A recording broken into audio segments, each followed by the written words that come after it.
जो कुरान है उस सत्र का ज्ञान वो सही है, लेकिन उसमें ना पवित्र गीता में, ना पवित्र वेदों में, ना पवित्र कुरान शरीफ में, ना पवित्र बाइबल में उस पूर्ण परमात्मा की पूर्ण जानकारी नहीं है। उसके लिए ऑप्शन छोड़ रखा है। पवित्र श्रीमद् भगवद गीता अध्याय नंबर 4 के श्लोक नंबर 34 में, पवित्र यजुर्वेद अध्याय नंबर 40 के मंत्र नंबर 10 में, और पवित्र कुरान शरीफ के सूरत फुरकानी 25 आयत नंबर 52 से 59 में ये स्पष्ट कर रखा है कि वेद ज्ञानदाता, गीता ज्ञानदाता और कुरान शरीफ का ज्ञानदाता कह रहा है कि वो अल्लाहु अकबर यानी वो पूर्ण परमात्मा तो कोई और है जिसने 6 दिन में सृष्टि रची, 7वें दिन तख्त पर जा बैठे, जो सबका उत्पादक है।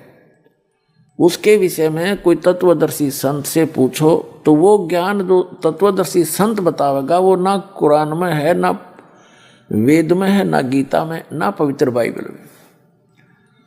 तो वो है कंप्लीट स्पिरिचुअल नॉलेज जो इनके अंदर नहीं है। तो ये जितने भी हैं ग्रंथ ये इनकम्प्लीट ज्ञान रखते हैं, और इनका ज्ञानदाता भी इनकम्प्लीट गॉड है, कंप्लीट गॉड नहीं है, पूर्ण परमात्मा नहीं है। इतनी सी बात। तो ये जो अब आपको ज्ञान प्राप्त है उस कंप्लीट गॉड के द्वारा दिया हुआ, पूर्ण परमात्मा के द्वारा दिया गया ज्ञान है। आज दास आपको उनका दिया हुआ ज्ञान एज ए टेप रिकॉर्डर सुना रहा है, और उस परमात्मा की कृपा के बिना अन्य इसको समझ नहीं सके। इस दास के समझ में आया। तो अब क्या होगा? अब हजारों वर्षों तक ये ज्ञान चलेगा, पूरे विश्व में शांति होगी। ये माया को इकट्ठी करने की जो दौड़ लग रही है, आग लगी पड़ी है प्रत्येक प्राणी के अंदर, ये इस ज्ञान से शांत होगी। अब पुण्यात्मा, आज जैसे किसी के पास कार है, कोठी है और सैकड़ों हजारों की एकड़ जमीन खरीद कर डाल रखी है, और चाहे वो प्रधानमंत्री बना हुआ है, चाहे सारी पृथ्वी का भी राजा है, और बहुत धन इकट्ठा करके सोने से सबसे भर रखे हैं उन्हें बैंक वगैरह, और कल मृत्यु होगी और परसों गधा बन जाएगा, खा के ये जीवन उसका। तो बिना ज्ञान के गोबर के भूंड की तरह हम गोबर इकट्ठा करते करते मर जाते हैं, पर सब्र नहीं हमारे। तो इस ज्ञान से सब्र होगा, इस ज्ञान से आत्मा हट जाएगी इससे कि क्या कर रहा हूं मैं, करना क्या चाहिए था, कहां डले ढो रहा हूं, ऐसे अनमोल जीवन को बर्बाद कर रहा हूं। तो ये एक बार पूरे विश्व में अब शांति होगी। सभी जल रहे हैं, किसी को सब्र नहीं और कोई सुखी नहीं। अब जैसे आपको बहुत बार बताया है कि दास एक बार गोवा गया हुआ था। गोवा समुद्र के किनारे एक शहर बसा हुआ है गोवा, वो प्रांत भी है गोवा। तो वहाँ क्या देखा, वहाँ एक सत्संग किया था हमने, और जहाँ सत्संग स्थल था, सत्संग के बाद घूमने के लिए हम, साथ ही समुद्र था, तट समुद्र का, वहाँ चले गए। वहाँ क्या देखा, फॉरेनर यानी विदेशी स्त्री पुरुष वहाँ उसके साथ साथ रेत में अपने बिछा बिछा के बस्तर या कोई वैसे लेटा हुआ था, रेत में लेटे हुए थे, एक अंडरवियर में पैर के। और उनसे बात की, एक आधे भक्त ने, हमने तो अंग्रेजी आवा नहीं थी, तो कहते आनंद आ रहा, आनंद यहाँ इनको। तो उसने बताया कि ये कह रहे हमें यहाँ आकर शांति प्राप्त होती है। और वो बता कि वहाँ हमारे बड़े बड़े बिल्डिंग हैं, फैक्ट्रियाँ चलती हैं, सैकड़ों नौकर, हजारों हमारे नौकर हैं। मन में बड़ी हंसी आई है, दाता दया तेरी, देखिए रेत में सुख फिर वो डले क्यों ढोए तुमने, जहाँ सुखे नहीं आग आग इकट्ठी कर ली। तो जो सुख उनको वहां मिला उन कोठी और बंगला में नहीं है, वहां तो आग लगी पड़ी है।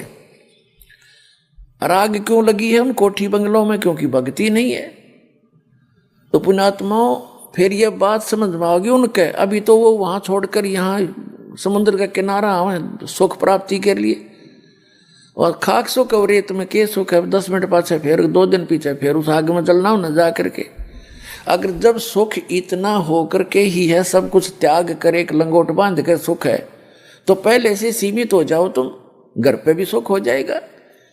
तो ये आपको दास ये ज्ञान देना चाहता है कि केवल कबीर साहब परमात्मा ने बताया है, पूर्ण ब्रह्म ने, साईं इतना दीजिए जिसमें कुटुंब समावे, हम भी भूखे ना रहे, अतिथि ना भूखा जावे। ये धन मांगो और भक्ति करो डट के, और फिर आपको जो भी आवश्यकता होगी इस संसार की भौतिक आवश्यकता जो आपकी होगी, भगवान ढेर लगा देगा आपका आगे, अगर आवश्यकता पड़ी तो।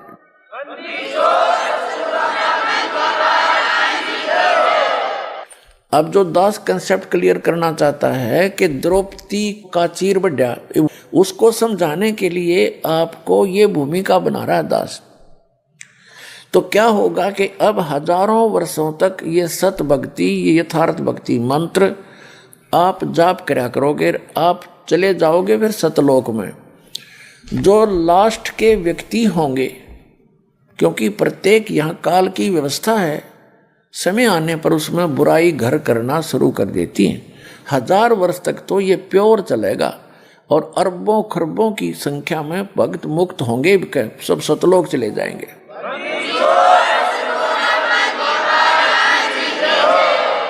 और फिर जो बाद के बचेंगे वो भगत तो होंगे, लेकिन उनमें बुराइयां घर कर जाएंगी, फिर वो पार नहीं हो सकेंगे। और उनके पीछे इस भक्ति से, क्योंकि ये यथार्थ भक्ति है, ये मूल मंत्र हैं, और ये भक्ति धन बहुत ज़्यादा संग्रहित हो जाता है थोड़े ही सुमन से, तो वो भक्ति धन उनके साथ होगा। फिर ये काल उनकी कैसे दुर्गति करेगा।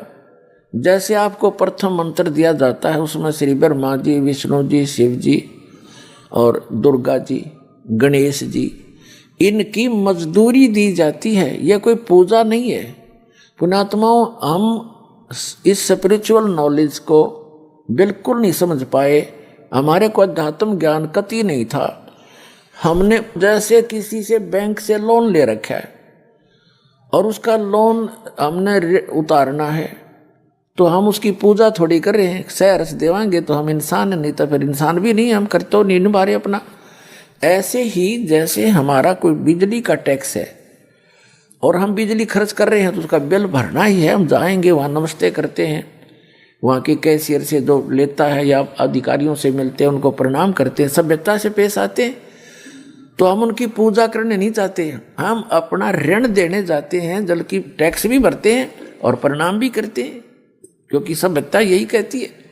तो इसी प्रकार हम इन ब्रह्मा विष्णु महेश के ये जो हमारे ऊपर ऋण है, क्योंकि इनके लोक में हम रह रहे हैं, ये हमने इस मजदूरी दे देकर इनसे राहत प्राप्त करनी है। ये सिर्फ इतना काम है। और जब हम यहाँ से स्वदेश चलेंगे तो हमारे शरीर में कमल बने हुए हैं। कमल बीन ये बैरियर हैं आत्मा के लिए सतलोक जाने में, बाधाएं हैं। तो वो बाधाएं इन मंत्रों से क्लियर पाएंगी आपकी, फिर आप पहुंचोगे त्रिकुटी पे। हमारे शरीर में कमल हैं, मूल कमल है, जैसे बैकबोन है रीढ़ की हड्डी, इस ये जा करके लास्ट में गुदा के पास समाप्त होती है, और उस जहाँ ये एंड होता है इसका अंदर की तरफ, हमारे शरीर के अंदर की तरफ, इसके 2 उंगल ऊपर, लगभग 1 इंच ऊपर, एक कमल की शकल की, कमल के आकार की आंतड़ियां बनी हुई हैं। जैसे कमल के फूल के पत्ते होते, आंतड़ियों की ऐसी निशान से हैं। अब तो भक्ति है नहीं आपकी, तो वो ऐसे चिपके हुए हैं जैसे खाली ब्लेडर होता है। और जब भक्ति शुरू होगी तो उनके अंदर ये मंत्र से हवासी भरी जाएगी और वो अंदर की नसें तन जाएंगी। जैसे गाय भैंस का सतन पहुँचने से पहले, यानी उसमें जब दूध प्रवेश नहीं होता तब से पहले वो लटकते रहते हैं, और जब बछड़ा और बच्चा छोड़ा जाता है उसको चूसने की चेष्टा करता है, वो तन जाते हैं ऐसे, तो उनमें दूध आ जाता है, उसी से तनते हैं। तो ऐसे ही वो कमल के आकार की जो छोटी छोटी सी आंतड़ियां हैं, इस भक्ति के मंत्र से वो तन जाती है, और अब वो ऐसे लटक रही हैं। अब वो जब खिल जाएंगी, ऐसे खुल जाएंगी तो अंदर से एक चमक निकलेगी, बिल्कुल सिरत लाइट जैसी, बिल्कुल बारीक सी, और तब वो समझो खिल गई। तो अब हम फिर हमारा वो क्लियर हो गया, ये समझ लो वो बैरिगेट क्लियर हो गया। हमने किसी कमल में प्रवेश नहीं करना है, क्योंकि ये तो एक रास्ते में आपके मार्ग में ये काल की दुकान है। इनमें जैसे बालक है, माँ बाप ने भेजा जा बेटा खेत में रोटी देकर आ, रास्ते में कोई मेला है, वो कहीं मदारी रीछ न चाह रहा है, कोई गाने गा रहा है, कोई चाट बेच रहा है, कोई खिलौने बेच रहा है, तो वो बच्चा यदि उन खेलों को देखने लग गया तो वो वही खड़ा रह जाएगा और उस काम से वो नहीं पहुंच पाएगा। तो घर वाले गढ़ेंगे उसने, तो भेजा था कहाँ, वहाँ भूखा मरा, तू यहाँ बकवाद कर रहा। तो इस प्रकार हमने मार्ग में चलते समय उनको नहीं देखना है, अपना जो कर्तव्य है उनका टैक्स क्लियर पाओगा आपका। परमात्मा साथ रहेंगे इस दास के रूप में। जब आप यहाँ से चलोगे आपका अकाउंट कराता चलेगा।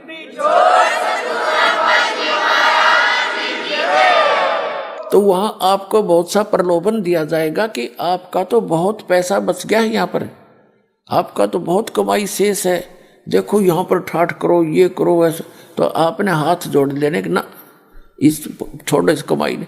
तो वो कमाई फिर वो क्या करेंगे, आपकी सतलोक जाने वाले अकाउंट में डिपॉजिट कर देंगे, अगर आप वहाँ उसके लोक में प्रवेश नहीं करोगे। ये तो रेस्टोरेंट खोल रखे इन्होंने, आपसे टैक्स लेते हैं, आपकी पूंजी नष्ट करवा देते हैं। जितने भी स्वर्ग हैं ये रेस्टोरेंट है।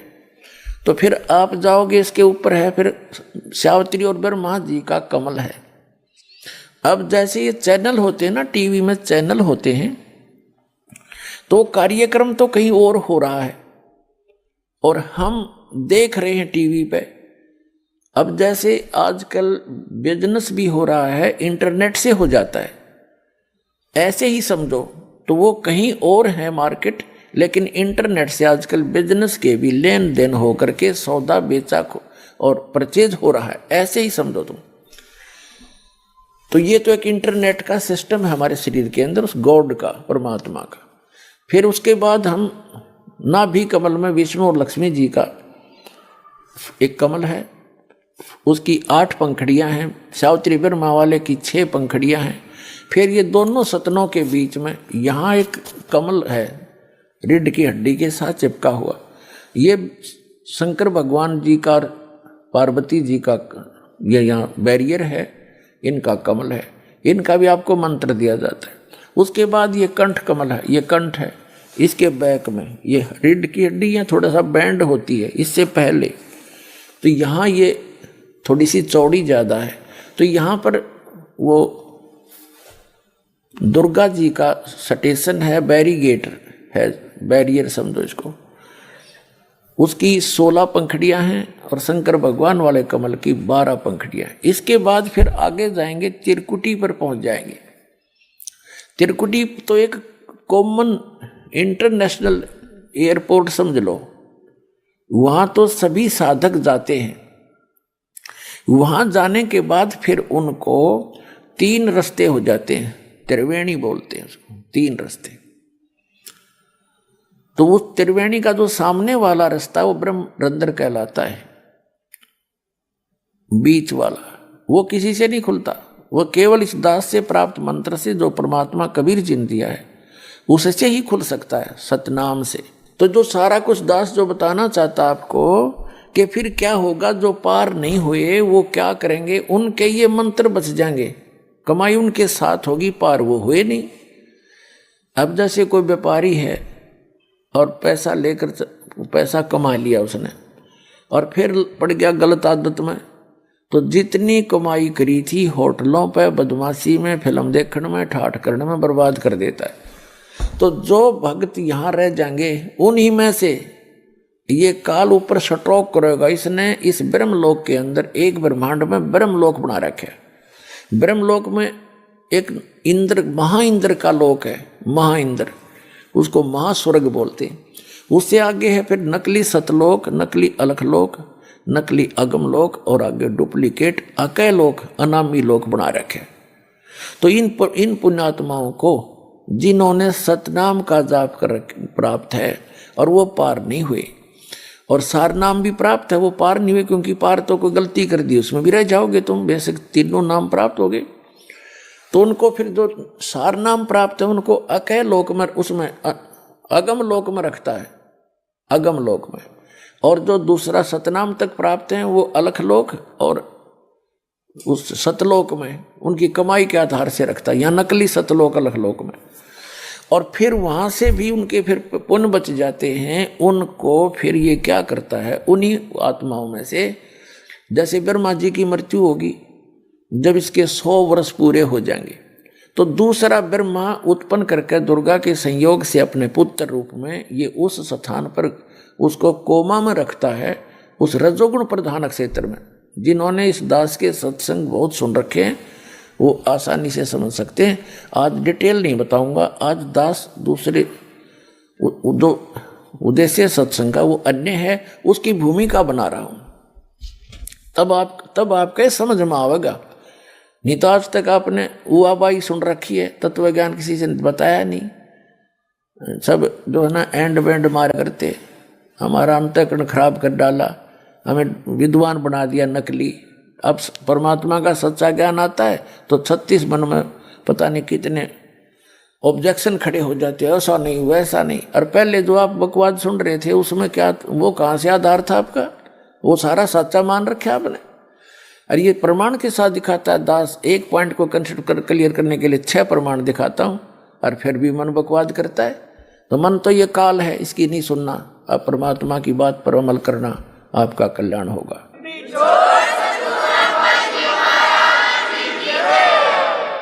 तो फिर ये क्या करता है, जैसे फिर 7 ब्रह्मा की मृत्यु के बाद एक विष्णु जी की मृत्यु होती है, तब उन्हीं पुण्यात्माओं में से जो अब भक्ति करेंगे, ये सही भक्ति कर लेते हैं, इनकी पार होते नहीं, इनके पास भक्ति धन जो का त्यों रह जाता है, उन्हीं में से फिर ये विष्णु जी बना तैयार करके रखेगा, उसको विष्णु के पद पर रख देगा। फिर 7 विष्णु की मृत्यु के बाद एक शंकर जी की मृत्यु होगी, तमोगुण शंकर की। तो तब तक ये एक और अन्य उन्हीं पुण्यात्माओं में से अपना पुत्र रूप में शंकर तैयार करके रख लेता है। और उन पुण्यात्मा जो वर्तमान में ब्रह्मा विष्णु महेश बने हैं, ये आगे 84 लाख योनियों में चले जाएंगे। उसके बाद फिर ये कहाएंगे स्वर्ग में आएंगे, ये पुण्यात्मा ब्रह्मा विष्णु महेश स्वर्ग में इनके रहे खये जो पुण्य है वहाँ समाप्त करेंगे। उसके बाद पृथ्वी पर आकर ये राजा बनेंगे। ऐसे थोड़ा जल्दी से खत्म होता है, इतना धन इकट्ठा हो रहा है आपका। राजा बनकर फिर ये नरी को बंद करेंगे, कहीं शिकार खेल लेंगे, एक दूसरे के राज को हड़प करने के लिए लाखों लोगों को मरवा डालेंगे, मार डालेंगे, और घूटी सूटी लाओगे और नरी बकवाद करेंगे।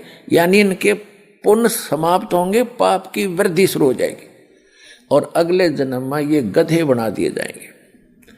तो ये पूरा प्रोसेस है इस काल भगवान का। परमात्मा ने दास को अकल दी, बुद्धि दी, और अब आपको चाहता हूं कि मास्टर बना दूं, आप मार ना खाओ, किसी की बहकाई में नहीं आओगे, ऐसा तैयार कर दूंगा यदि विश्वास रखोगे तो फिर क्या होता है, उन्हीं पुण्यात्माओं में से कोई जैसे द्रौपदी बनती है, कोई किसी सत्र पर आती है, कोई कुंती बनती है, अच्छी आत्माएं होती हैं ये। तो ऐसे अब दास जिस स्थान पर आपको लाना चाह रहा था अब पहुंचे हैं। जैसे ये परमात्मा इतना दयालु है, कहते हैं जो जन मेरी शरण है ताका हूँ मैं दासे, गेल गेल लाग्या फिरूं जब तक धरती आकाशे। एक बार भी कोई पुण्यात्मा मेरी शरण में आ गया, मेरा बच्चा, बेटा या बेटी, कहता उसको मैं फिर छोड़ो नहीं, उसके साथ रहूँगा, उसके पीछे पीछे फिरता रहता हूँ जब लग धरती आकाश, यानी जब तक ये कयामत आवेगी या प्रलय होएगी जिसमें पृथ्वी का भी नाश हो जाएगा, तब तक मैं उसके साथ रहूँगा और उसको चाहूँगा, कोशिश करूँगा कि निकल जा जल्दी सी। हम कहाँ गलती खाते रहे सतयुग त्रेता द्वापर में, भक्ति सभी करती है आत्मा। ये तो अभी नास्तिकता पनपगी, जैसे पूरा चीन नास्तिक हो गया, रूस नास्तिक हो गया, और अब भारत का नंबर था। जब ये भक्ति शुरू ना होती 100 वर्ष के बाद भारत भी कंप्लीट नास्तिक हो जाता, क्योंकि इतने नकली पंथ चल पड़े, इनसे लाभ कुछ हो नहीं रहा, सभी थक चुके, ना कोई सुख हुआ ना आध्यात्मिक लाभ ना भौतिक लाभ होता। तो अब कुछ दिनों में ये सभी नास्तिक हो जाते, कुछ ना रखा भगवान भगवान में। तो यही कारण था कि जैसे चीन पूरा महात्मा बुद्ध को मानते थे और उनके पूर्वज जो थे उनके अनुयायी बन गए, उनके द्वारा बताई सब क्रियाएं करते थे। उससे कोई उनको तो लाभ हुआ तो नहीं, लेकिन पूर्व जन्म के ओपन कर्मी थे उनसे लाभ होता रहा। तो वो ये सोचा करते थे कि हम जो साधना कर रहे हैं उससे लाभ हो रहा है। उसके बाद जो उनके वंशज फिर और आगे आए, वो भक्तिहीन प्राणी थे, साधना वही करते थे जो उनके पूर्वज करते थे, उनको कोई लाभ हुआ नहीं, साधना से होना ही नहीं था, क्योंकि चार्जर ठीक नहीं था, वो मंत्र सही नहीं थे। तो फिर बाद वाला ने न्यों सोच दिया कोई भगवान भगवान नहीं है और ये सब बकवाद बंद करो। तो उन्होंने कंप्लीटली बैन लगा दिया, राम की चर्चा नहीं करनी। तो यही भारत का दशा होती, क्योंकि भारत दो एक यूनिवर्सिटी है अध्यात्म मार्ग की, सदा से ये स्थान ऐसा है। भारत कोई अलग नहीं है विश्व का, विश्व सारा एक ही है, लेकिन ये स्थान विशेष है उस परमात्मा का, जहाँ वो आते हैं विशेष भक्ति प्रदान करते हैं। सतयुग त्रेता द्वापर तक हमारे पूर्व जन्म के पुण्य हमारे साथ चलते रहे, क्योंकि जो दास बता रहा आपको, कलयुग के अंदर ये भक्ति होती है, फिर ये ऊपर चले जाते हो, वहाँ अपने स्वर्ग में महास्वर्ग में पुण्य खत्म करके फिर सतयुग में जन्म लेते हो पुण्यात्माएं। अब सतयुग त्रेता द्वापर तक उनके पुण्य काल बार बार जन्म देकर उनको नष्ट करवा देता है, और वो पहले साधना कर रहे होते हैं वो शास्त्र विरुद्ध। तो उससे भी उनको ये लगता है कि हम जो ये साधना कर रहे हैं इसी से लाभ हो रहा है, या भूल थी उनकी। अब जैसे पुण्यात्माओं या परमात्मा की वाणी में आया है कि भीष्म पिता और द्रोणाचार्य ये कर्ण से बाणों मारे और महाभारत में टटीरी के रखे, वहाँ घंटा टूट पड़ा रे। अब जैसे एक टटीरी पक्षी थी, वो पिछले जन्म की पुण्यकर्मी प्राणी थी, और परमात्मा पक्षी रूप में भी पुण्यकर्मी प्राणी जो अपने मनुष्य जीवन का जो संस्कार पूरा करके पशु जुनी में भी चली गई थी वह, तो वहाँ भी उसने पुकारा, उसका कोई पुण्य शेष था तो वहाँ भी रक्षा करी थी उसकी। अब वो टटेरी ना तो राम न जाने थी, ना कृष्ण ने, और ना ब्रह्मा को, ना विष्णु को, ना उसने कोई मंत्र का पता था। उसने हृदय से पुकार करी है, भगवान मैंने तो यहाँ अपने बच्चे उत्पन्न कर दिए अंडे। अरे इधर एक टटीरी पक्षी था, उसने अंडे उत्पन्न कर दिए महाभारत के उस मैदान में, कुरुक्षेत्र के मैदान में, जहाँ महाभारत होना था, युद्ध होना था कौरव पांडवों का। तो उसने अंडे उत्पन्न कर दिए, तो देखा इधर से चारों तरफ से सेना आकर इकट्ठी होने लगी। तब उसने पुकारा, हे भगवान मेरे बच्चों की रक्षा करिए। तो परमात्मा ने इंद्र के हाथी का घंटा टूट गया, 88,000 मन बताते, 88,000 मन का, और वो अंडों के ऊपर आकर टिक गया, बीच में अंडे सुरक्षित। कहते अग्नि बाण छूटे, वहाँ पर ना जाने कितनी जनता मर गई, और कति अग्नि बाण वहाँ चले नो आग सी लगी थी। 18 अक्षौणी सेना, 11 कौरवों की और 7 पांडवों की, 7 करोड़ अक्षौणी, तो 18 करोड़ सेना कटका मर गई, लेकिन टटीरी के अंडों को कोई आंच नहीं आई। तो अब कोई नो सोचा कि जो वह भक्ति करे थी, उसने रामकृष्ण का भी ना पता था, हृदय से पुकारा, तो उसका जो पूरा संस्कार था उसको भी वो पूर्ण परमात्मा ही देता है। श्रीमद् भगवत गीता अध्याय नंबर 15 के श्लोक नंबर 16 और 17 में 3 पुरुष हैं। एक सरपुरुष, ये तो ब्रह्म है जो स्वरूपी निरंजन काल 21 ब्रह्मांड का स्वामी, और अक्षर पुरुष है ये 7 संख ब्रह्मांड का मालिक है, ये भी इनकम्प्लीट गॉड है। और उत्तम पुरुष है तू अन्य, गीता जी के 15वें अध्याय के 17वें श्लोक में, उत्तम पुरुष है तू अन्य परमात्मा इति उदाहरते, ये लोग तरम अविश्य विवृति अवैश्वर है। उत्तम पुरुष तो इन दोनों से सरपुरुष अक्षर पुरुष से कोई और है, और वही तीनों लोकों में प्रवेश करके सबका धारण पोषण करता है, और वही वास्तव में अविनाशी है, वही परमात्मा कहने योग्य है। तो वो कौन है? वो परम अक्षर ब्रह्म है। 8वें अध्याय के प्रथम मंत्र में अर्जुन ने पूछा कि आप जी ने 7वें अध्याय के 29वें मंत्र में श्लोक में गीता जी में जो तत्ब्रह्म की बताया है, वो तत्ब्रह्म को जानकर सारे अध्यात्म से परिचित व्यक्ति और सभी कर्मों से परिचित व्यक्ति केवल जरा और मरण से, बुढ़ापे के दुख से और मृत्यु के इस कहर से बचने के लिए, छूटने के लिए प्रयत्न करते हैं। जो उस तत्ब्रह्म को जान चुके होते हैं वही यहाँ की कोई वस्तु की डिमांड नहीं करते। तो अर्जुन ने पूछा 8वें अध्याय के प्रथम मंत्र में, फिर किम तत्ब्रह्म, वो तत्ब्रह्म कौन है, क्या है? 8वें अध्याय के 3रे श्लोक में गीता ज्ञानदाता ने कहा कि वो परम अक्षर ब्रह्म है। तो वो परम अक्षर ब्रह्म है। तो गीता जी के अध्याय नंबर 15 के श्लोक 17 में कहा है उत्तम पुरुषत्व है, ये वो परम अक्षर ब्रह्म है। और यही तीनों लोकों में प्रवेश करके सबका धारण पोषण करता है। जब भी इन ब्रह्मा विष्णु महेश पर भी आपत्ति आती है, क्योंकि ये भी तो उसी के बच्चे हैं, इसी की साधना करके ये इस पद को प्राप्त है, तो इसका इन्होंने वादा किया है कि जो जन मेरी शरण है ताका हूं मैं दास, और गेल गेल लाग गया फिरो जब तक धरती आकाश है। तो पुण्यात्मा जो दास आपको बताना चाहता था कि जैसे आप जी को ये भ्रम था कि मैं छोटी मोटा कोई सुख शांति आपको प्राप्त है, और आप सोच रहे थे मैं माता की पूजा करता हूँ या हनुमान जी की करता हूँ या विष्णु जी की करता हूँ या कोई और किसी संत की शरण में जाकर शास्त्र विरुद्ध साधना प्राप्त हो, और आप सोचते हो मुझे उस संत से लाभ मिला है, ये आपकी भूल है, अध्यात्म ज्ञानहीनता है।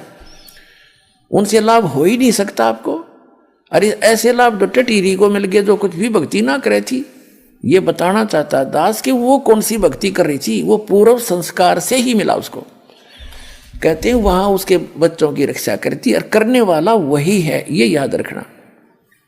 कौन है वो? अल्लाह अकबर है। वो अल्लाह बड़ा, अल्लाह अकबर माने बड़ा भगवान, अल्लाह कबीर, यानी हम उसको पूर्ण परमात्मा, परम अक्षर ब्रह्म, उत्तम पुरुषत्व वो कहते हैं। वही सबके काम सारता है, उनके संस्कार वश भी वही आकर के वो पूरे करता है। कहते हैं सोचल छिद्र मैं करूं अपने जन के काज। अब जैसे दास आपको बताना चाहता है कि दुर्योधन और दुशासन को द्रौपदी तीर उतारे, अंधे को पीन दी थी। ये है सुख संवेद जो दास आपको सुनाने जा रहा है, जो परमात्मा से प्राप्त। आदरणीय गरीबदास साहिब जी ने अपना एफिडेविट दिया, बोला अमृतवाणी से सुना रहा, उनकी अमृतवाणी से, कि अंधे को पीन दी थी और बढ़ गए अंत पारे। अब ये द्रौपदी कौन? ये भी उसी की बेटी, उस परम अक्षर ब्रह्म की। उसने कभी इस भक्ति युग में, सतयुग, इस कलयुग के भक्ति युग में जो भक्ति की हुई थी पार हुई नहीं, निर्भाग यही रहेगी हैं। और फिर वो ऊंचे ऊंचे लोकों में रही, फिर वहां से। अब जैसे दुर्गा जी ने श्राप दिया था ब्रह्मा जी को, और गायत्री और पोपवती को उन्होंने झूठ बोली थी, तो उसके बाद इस काल ने भी इसको श्राप दिया था कि तू द्रौपदी के रूप में जागी और तेरे 5 पति होंगे।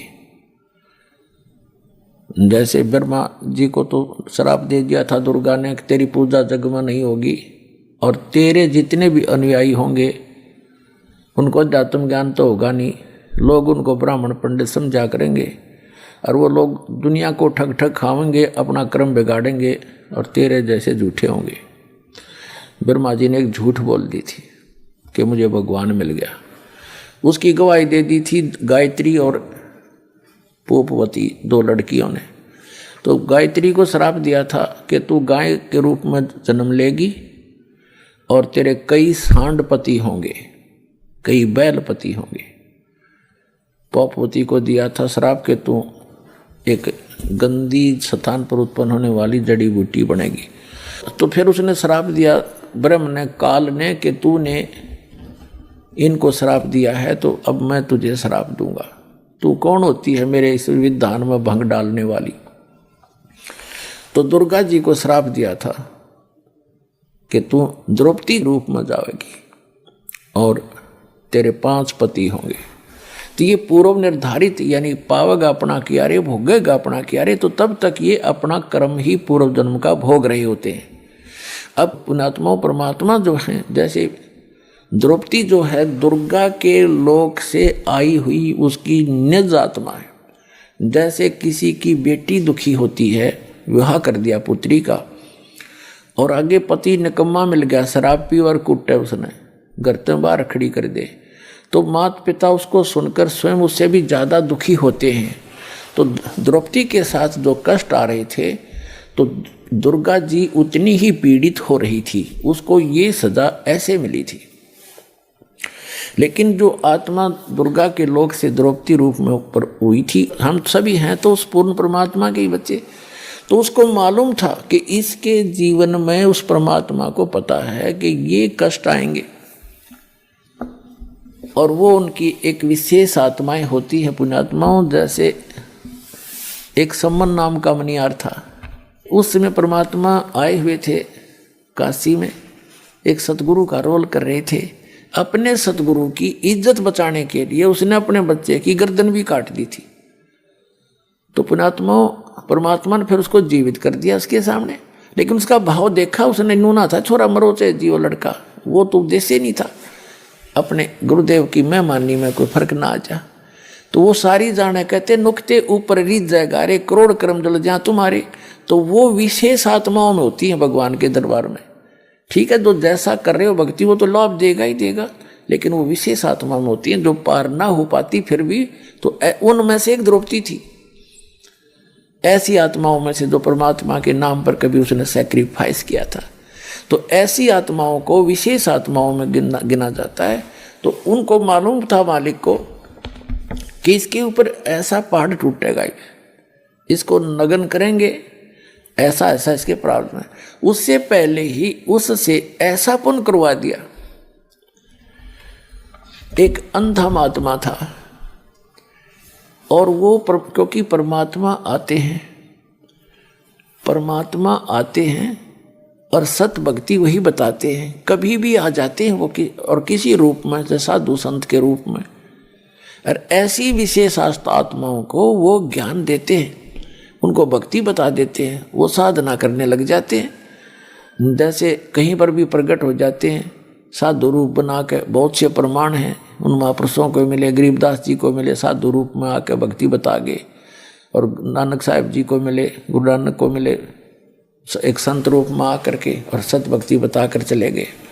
ऐसे ही वो परमात्मा आए और उनको उस अंधे महात्मा को, उस अंधे भगत को साधना बता दी, वो अपना भक्ति करने लग गया। अब पुण्यात्मा जैसे एक सुदर्शन नाम के सुपच थे, सुपच माने शेड्यूल कास्ट में, वाल्मीकि के घर जन्म था उनका, और वो परमात्मा जैसे द्वापर युग में स्वयं भी आए हुए थे करुणामय नाम से।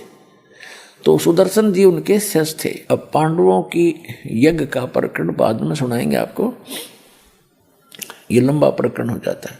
तो सुदर्शन जी को निमंत्रण दिया गया था जब उन पांडवों की यज्ञ पूर्ण नहीं हुई थी।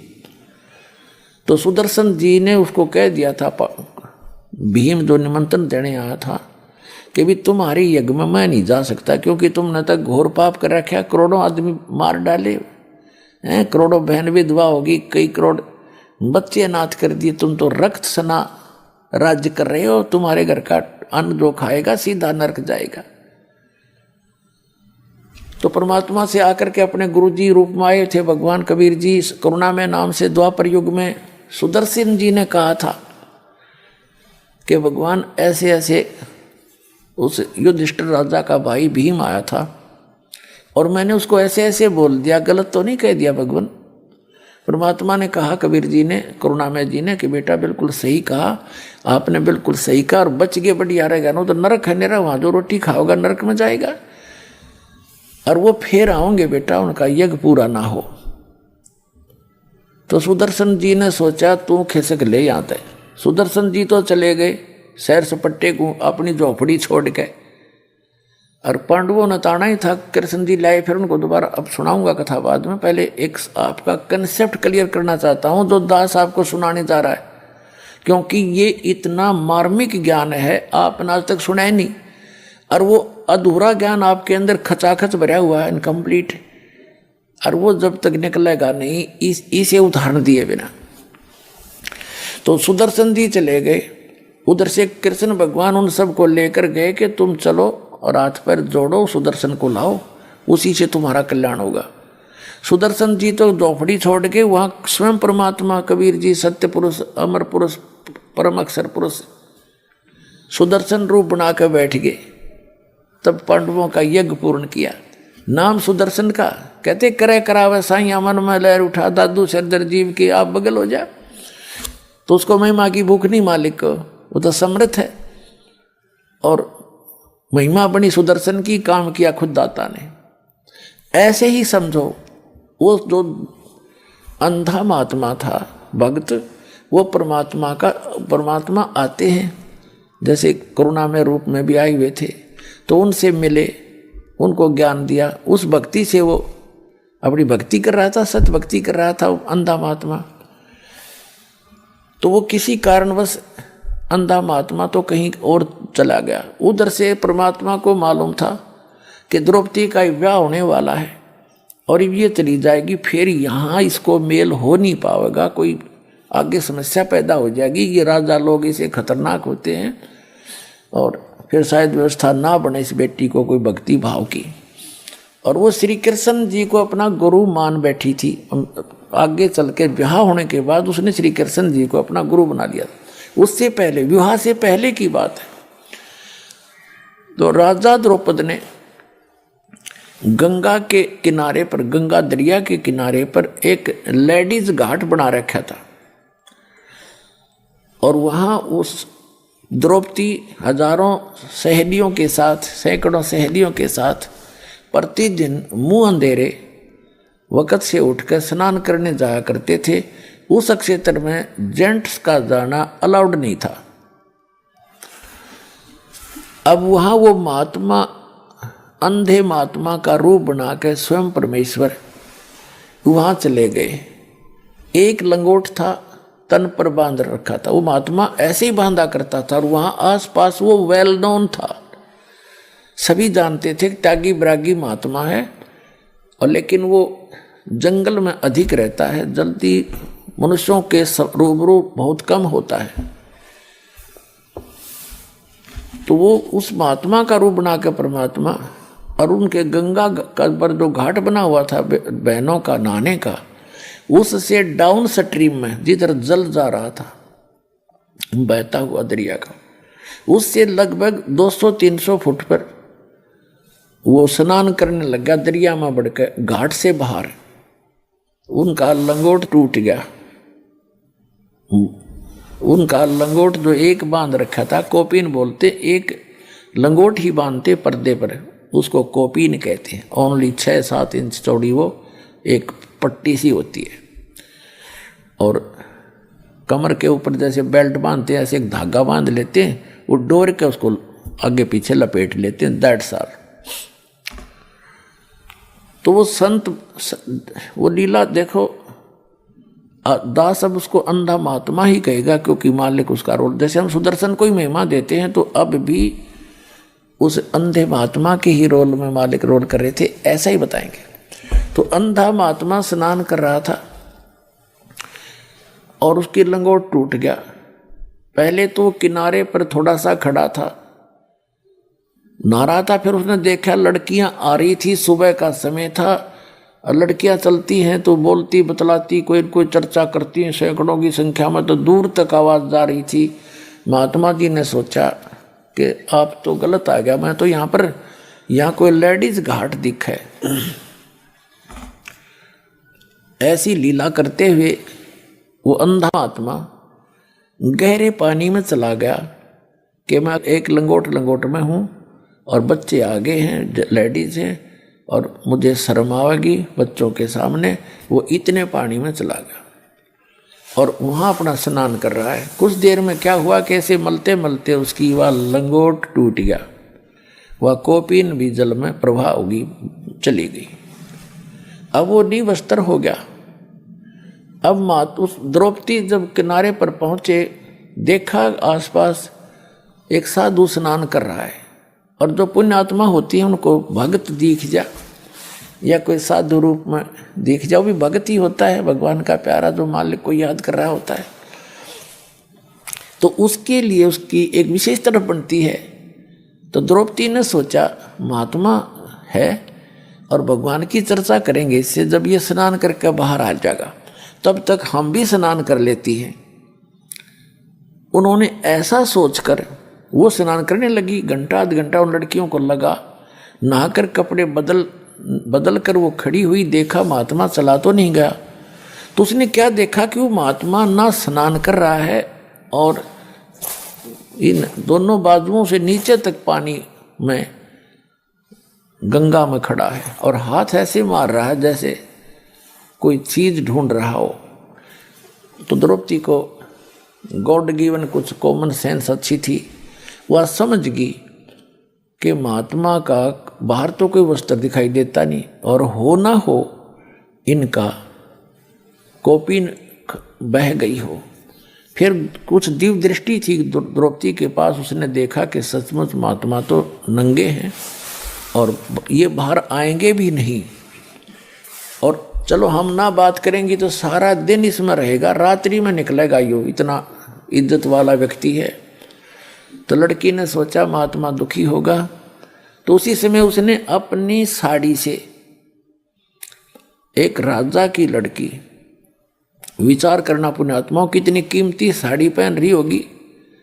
हम अपने बच्चों को, चाहे मजदूर हैं हम, अपने बच्चों को अच्छे अच्छे कपड़े पहनाते, अपनी औकात से भी अच्छे। तो राजा की लड़की की कितनी कीमती साड़ी होगी और उसके साथ कितनी नौकरानियां भी थी। अपना परमात्मा कहते हैं लोभ करे तो ऐसा करे। बैराग नाम है त्याग का 5-25 माह।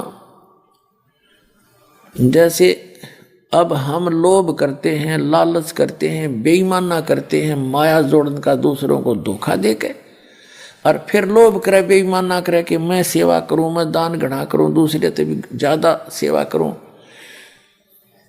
वो बेईमाना करे। जैसे द्रौपदी ये भी कह सकती थी अपनी बांदी को, नौकरानियों को, कि इनको कपड़ा डाल दे। वो साड़ी की साड़ी डाल देती। उसको मालूम था नौकरानियों को, एक साड़ी रानी के कहने से, राजा की लड़की के कहने से दूंगी तो मुझे 10 देगी जाते ही।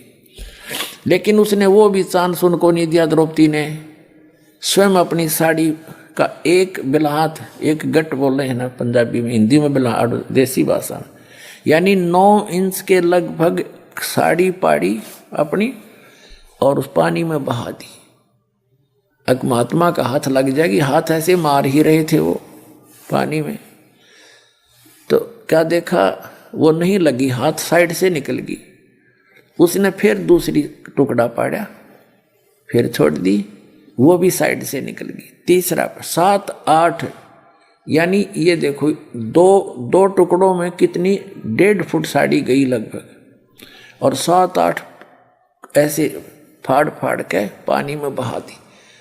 तो थोड़ी ही टुकड़ा बचा एक साड़ी में थे। तब उसने सोचा कि ये तो बात नहीं बनेगी। एक लंबी लकड़ी लाई उठा कर जंगल से लंबी, और उसके कोपीन लपेट दी। कोपीन आकार की साड़ी का कपड़ा लपेट के और धीरे धीरे जाकर जहाँ महात्मा हाथ मार रहा था उसके निकट कर दी। तो उस महात्मा के हाथ लगी। हाथ लगते ही उसने देखा, भगवान का शुक्र मनाया, ये भगवान बड़ी दया करी आपने, दाता आप तो इसमें दरिया में भी मेरी इच्छा पूरी कर दी। फिर उसने सोचा था कोई वैसे स्वाभाविक कपड़ा आ गया होगा, चीथड़ा पाटा हुआ कोई कतर सी। फिर उसने देखा कि नहीं, ये तो बहुत कीमती साड़ी है और साड़ी का टुकड़ा प्रॉपर वैसे किसी ने भेजा है। तो कोई बहन बेटी ने, इन्हीं में से किसी ने दया करी है। तब आशीर्वाद दिया उसने कि हे बेटी, आज तने मेरी इज्जत राखी, मेरा पर्दा रखा, भगवान तेरी इज्जत राखे और तने घणाए देवे। कहते साधु बोले सहज सुबह, और जो चावे सो कर दे। अब जब तो उस लड़की का को नहीं ध्यान रहा कि एक टुकड़ा साड़ी का दिया था, उसको तो अनगिन साड़ियाँ पड़ी थी। लेकिन जब उसका विवाह हो गया उस लड़की का, द्रौपदी का, और पांडव जो है राज हार गए जुए में कौरवों से, और अंत में चाल खेली। क्योंकि एक दिन द्रौपदी ने, राजा युधिष्ठिर ने उसका शीशे का महल बनाया था, शीश महल, उसमें शीशे लगा रखे थे। और दुर्योधन को आमंत्रित किया। तो द्रौपदी आई थी पानी का घड़ा भर के अपना नीचे से ऊपर महल में, बाहर से वहीं से साथ में कुएं होते थे राजाओं के, और उधर से दुर्योधन आ रहा था। दुर्योधन की टक्कर लगी शीशे में, शीशे की दीवार थी, उसने दिखे पारदर्शक थी, उसने दिखा को ना और अच्छी तरह गिर गया जड़ाम देसी। द्रौपदी हंसन लगी। एक तो उसने मजाक किया था एक देवर समझ के, और कहा था कि अंधों की संतान अंधी ही होती है। और यहाँ परमात्मा ने निर्णय दिया है सुख संवेद में, उस कबीर भगवान ने कहते हैं साधु साधु सजन और सोना गोल्ड ये टूट जुड़ा 100 बार, और दुर्जन और पाका कलश एक धक दरार। कितना अनमोल उदाहरण दिया परमात्मा ने कि जो सजन व्यक्ति होते हैं उनकी कहा सुनी भी हो जाती है, लेकिन कुछ दिनों के बाद ऐसे हो जाते हैं जैसे कभी झगड़ा हुआ ही नहीं था, कोई मलाल नहीं रखते। संत और सजन, साधु भगत और सजन यानी जेंटलमैन, और सोना गोल्ड उसने कितना तोड़ के और फिर दोबारा किसा ही बना दे वैसा ही बन जाता है, उसमें निशान भी नहीं रहता, उसी तरह जुड़ जाता है। और नीच आत्मा नकमी आत्माएं एक के बात में इतना दूर हो जाती हैं, इतना जुल्म तोल देते हैं, इसने न्यू कर दूंगा, इसको मार डालूंगा, वो दुमस्तार देता है। वो कहते दुष्ट इंसान होते। और पक्का घड़ा एक के धक्के में दरार हो जाती है, दोबारा नहीं मिल सकता, चाहे 100 ट्राई कर लो। उसको मिलाओगे तो और तरह का हो जाएगा, उसका सिमट शामट ला के थोड़ी बहुत की तो जोड़ जुगाड़ कर लेते हैं, तो वह चीज़ नहीं रहती इसमें, वो बकवाद नारी दिखेगी। तो यहाँ कहते हैं दुर्जन संत सजन और सोना टूट जोड़े 100 बार, और दुर्जन निकम्मी आत्मा और पाका कलश एक के धक दरार। एक के धक्के मानो एक के बात में वो इतने दुष्ट बन जाते हैं। तो दुर्योधन उस दुर्जनों में से था। द्रौपदी ने सिंपल सी बात मजाक में कहा था, क्योंकि धृतराष्ट्र अंधा था, धृतराष्ट्र के पुत्र थे दुर्योधन, उसने मजाक में कह दिया कि अंधे होते हैं, अंधों की संतान अंधी ही होती है। इससे बात का दुख मान गया, अकांड दे टाइम इसकी बेइज्जती करूंगा, दिखाऊंगा इसको झटके। उस दृष्टिकोण से, उस अपनी दुष्टता के आधार से युधिष्ठिर से कहा कि तू द्रौपदी को दाव पर लगा दे, हो सकता तेरा सारा राज ही आ जाए। द्रौपदी देखो इन लोगों की, इनके इतिहास पढ़ा करते हम, ये महाभारत पढ़ने की चीज है। अपनी पत्नी को दाव पर लगा दिया, और हम इन तो शिक्षा ग्रहण करना चाहते। युधिष्ठिर ने अपनी पत्नी यानी द्रौपदी को दाव पर लगा दिया, हार गया। अब वहीं भरी सभा में 500 पांडव बैठे हैं, और भीष्म पितामह द्रोणाचार्य और कर्ण, ये 3 ऐसे महापुरुष थे, इनके मुकाबले में वहाँ कोई इतना योद्धा नहीं था तीनों के। और भीष्म पितामह तो उनका जो दादा था, और द्रोणाचार्य उनके गुरु, और कर्ण भी योद्धा वहाँ बैठे। विदुर बैठा, दुर्योधन का चाचा, पांडवों का 2 चाचा था, और 500 पांडव बैठे। एक बांदी ने जाकर बताया द्रौपदी को कि द्रौपदी आज तेरी इज्जत उतारेगा दुर्योधन, तुझे नग्न करेगा भरी सभा में, और तेरे को राजा युधिष्ठिर ने जुए में हरा दिया, तो वो हार गए, तेरे को दाव में लगा दिया था। तो द्रौपदी ने पूछा कि सभा में कौन कौन बैठे हैं, कि भीष्म पितामह, द्रोणाचार्य, कर्ण, चाचा विदुर, और साथ में तेरे 500 पति विराजमान हैं, और 101 वो भाई बैठे हैं, दुर्योधन और भी बैठे। तो द्रौपदी कहने लगी इतनी सभा में ऐसी गलती होती है, वहाँ इतने आदमी बैठे हों तो कैसे ऐसी बकवास कैसे कर देगा दुर्योधन। निकम्मी क्या बात करी। इतने में दुर्योधन ने भेजा दुशासन अपना भाई खिला पकड़ के उसको, द्रौपदी को ला पकड़ के जाके उसको द्रौपदी से कहा कि चल आज दिखाएंगे तेरे को हम अंधों की संतान अंधी हैं या आंखों वाली। पकड़ के बाल और घसीट के लाया द्रौपदी को, रोती चिल्लाती रही, वहां लाके खड़ा कर दिया।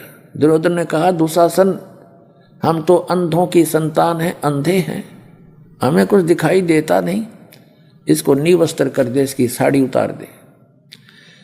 अब जो ही दुशासन उसके साड़ी उतारने के लिए आगे बढ़ा तो उसने पहले तो देखा अपने 500 पतियों की ओर।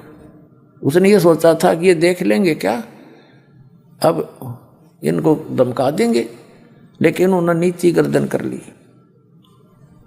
क्योंकि वो हार चुके थे, वो भी बंध गए थे वचन से। फिर उसने देखा भीष्म पितामह द्रोणाचार्य की ओर, उन्होंने भी कोई उत्तर नहीं दिया, नीची गर्दन कर ली, क्योंकि वो भी उस गंदे अन्न को खाकर, युधिष्ठिर के अन्न को खाकर उनकी आत्मा मलिन हो गई थी। तब उस समय जब वो साड़ी उतार रहा था और परमात्मा बढ़ा रहा था, उस समय क्या हुआ कि एक था वहां भगत बीज, विदुर खड़ा हुआ। विदुर ने खड़ा होकर कहा कि रे दुर्योधन, तुम किसकी इज्जत उतार रहे हो भले व्यक्ति, तुम चाचे ताऊ और तुम्हारी बहू, दुनिया तुम्हें थूकेगी, धिक्कारेगी तुम्हें, तुम क्या कर रहे हो, कुछ तो अकल ते काम ले ए भले पुरुष।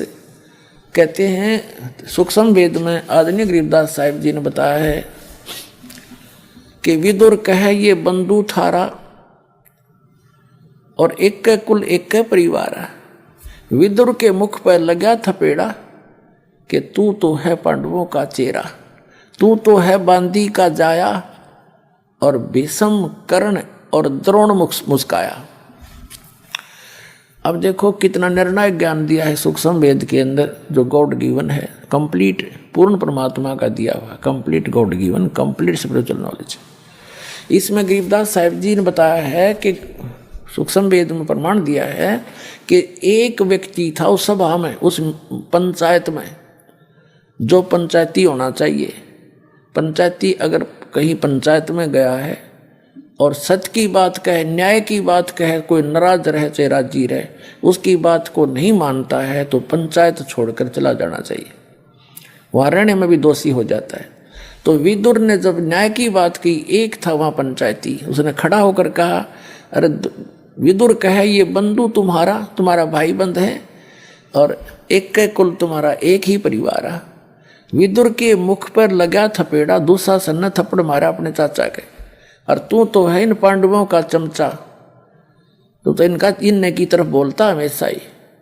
कहते हैं तू तो है बांदी का जाया, क्योंकि विदुर की उत्पत्ति एक बांदी से हुई थी। तो उस बात पर जब दुशासन ने ये कहा कि तू तो है बांदी का जाया, भीष्म, द्रोण और कर्ण मुस्काया। वो तीनों योद्धा, भीष्म पितामह, द्रोणाचार्य और कर्ण, कहते हैं दांतरे काटे, दांतरे हंसे, जबकि उनको खड़ा होकर कहना चाहिए था, निकम्मे खबरदार, जब तेने तेरा अपने चाचा का हाथ लगा दिया, तेरे जैसा दुष्ट नहीं, निकम्मी आत्मा, और सभा छोड़ देनी चाहिए थी। कहते वो हंसे इस बात पर, जब उन्होंने न्यों कहा तू तो बांदी से उत्पन्न है ना, तेरी तो ऐसी ही गुलामों वाली ही वृत्ति है और तो इनका चमचा है। इस बात पर वह तीनों हंसे, जबकि गुरु पद पर बैठा व्यक्ति हंस रहा इस बात पर। धिक्कार। अरे इन इतिहासों को पढ़ा करते, हमारी श्याम कल्याण चाहते थे और समाज सुधार चाहते थे। तो कहते हैं जब द्रौपदी ने देखा, विदुर चला गया उठ के। अब द्रौपदी ने देखा ये तीनों हंस रहे इस बात पर। अपनात्माओं, जो आज दास ने कथा सुनाई थी गज और गरा की, हाथी और मगरमच्छ की, जब तक उन्होंने अपने अंगे का प्रयोग किया वह दुखी रहे, और जब उन्होंने मालिक याद किया तो फैसला हो गया उनका। तो हम जब तक अपनी बकवादों में अपना हंगा प्रयोग करेंगे, मालिक दूर रहे से, और जब हम उस मालिक को याद करेंगे, यहाँ संसारिक साथी तरह कोई आपका कोई साथ नहीं देगा। आप देख लेना, हमने तो खूब आजमा रखा है। जब हम मालिक की शरण में आते हैं तो उसी को पुकारें। जब द्रौपदी ने जब सारे उसके देख लिया कि कोई भी संसारिक सहयोग तुझे नहीं मिल रहा है, तब मालिक याद आया। अब देखो, आपत्ति में सब पुकारे हैं, सब ने पहले माँ बाप ने याद करें, फिर हे भगवान बचाइए, लेकिन उनकी पुकार नहीं सुनी जाती, क्योंकि उनके पूर्व जन्म का कोई संस्कार नहीं होता। अब वो एक बिलहात 1 9 इंच का दिया हुआ कोपीन का कपड़ा सुपात्र को, कुपात्र को दिया हुआ दान भी विफल होता है।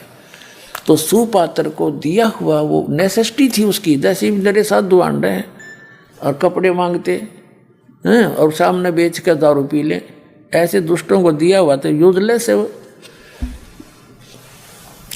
तो ऐसे स्थान पर दिया हुआ पैसा, उसको टुकड़ा अब कहाँ काम आया। जैसे द्रौपदी ने वहाँ से पुकारा, उसकी आत्मा की पुकार गई ऊपर धर्मराज के दरबार में। ऑटोमेटिक सिस्टम है यहाँ का। अब तो आपको और आसानी तो समझ में आ जाएगा, इंटरनेट वगैरह लग गए, समझदार मालिक ने पहले याद आया न्याय करी है कि अध्यात्मक मार्ग तो इससे और एफिशिएंट है और बहुत ज़्यादा सुपीरियर है इससे। तो यहाँ से पुकार गई ऊपर, एकदम वहाँ घंटी बजती है ज़बरदस्त। जब जिसी पर आपत्ति आती है, धर्मराज ऑटोमेटिकली उस आत्मा का अकाउंट खुल जाता है और धर्मराज उस पर ध्यान जाता है कि इस लड़की पर ये आपत्ति आई, इस आत्मा पर, तो वो ये देखता है इसका कोई ऐसा संस्कार है जिससे मैं इसकी मदद करवा सकता हूँ। तो उसने क्या देखा कि ये एक अंधे महात्मा को कपड़ा दिया लड़की ने, और उसका फिर बेनिफिट देखा उसी में कंप्यूटर में, उसमें देखा इसमें तो कितना ही दिया जा सकता है। तो वहां से रिफ्लेक्ट होकर वो उसकी पुकार कहाँ आती है। जैसे श्री कृष्ण रूप में उनके गुरुजी थे द्रौपदी के, श्री कृष्ण जी। श्री कृष्ण जी तो द्वारका में अपनी पत्नी रुक्मणी के साथ वहाँ शतरंज खेल रहे हैं, और वहाँ से वो रिफ्लेक्टेड आई पुकार शक्ति। श्री कृष्ण जी पासे डालना चाहा, जैसे शतरंज खेलते हैं ना, पासे होते हैं इनके, और उसमें बोलते हैं पासे डाल के, कोई पौ 12, कोई कच्चे 11, पक्के 12, पक्के 18, ऐसे। तो जो ही श्री कृष्ण जी ने पासे डाले, एकदम हाथ उसका ऐसे होगा आशीर्वाद की